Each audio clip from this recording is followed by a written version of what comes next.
Pro-Hamas activists launch incendiary balloons into Israel. Israel restricts Gaza fishing zone after arson balloons spark fires in south. Hamas threatens explosion if restrictions on Strip tighten, amid dispute over delayed entry of Qatari fuel into Gaza and ongoing talks between Israel and the military group. Gaza-based military groups launched incendiary balloons into southern Israel on Sunday afternoon, sparking a number of fires, a fire and rescue services investigator determined. In response to the arson attacks, Israel announced it was cutting the Gaza Strip's fishing zone in half, from 12 nautical miles to 6 effective immediately and until further notice on Sunday night. Prior to May's conflict between Israel and Palestinian groups in Gaza, Palestinian fishermen could operate up to 15 nautical miles from the coast.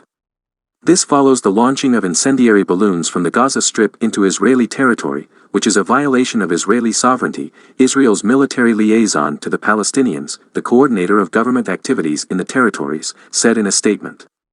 According to the fire department, 3 small brush fires were ignited in the Eshkol region of southern Israel, in the first arson attacks from the Gaza Strip since early July.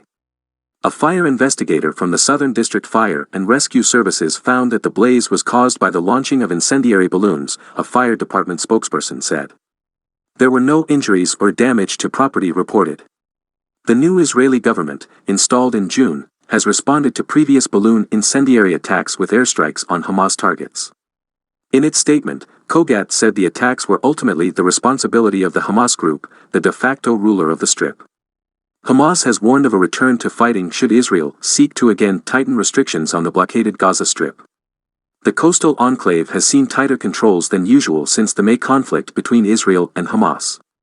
Israel's new Prime Minister, Naftali Bennett, has compared the balloon launches to rocket fire and has ordered airstrikes following previous launches.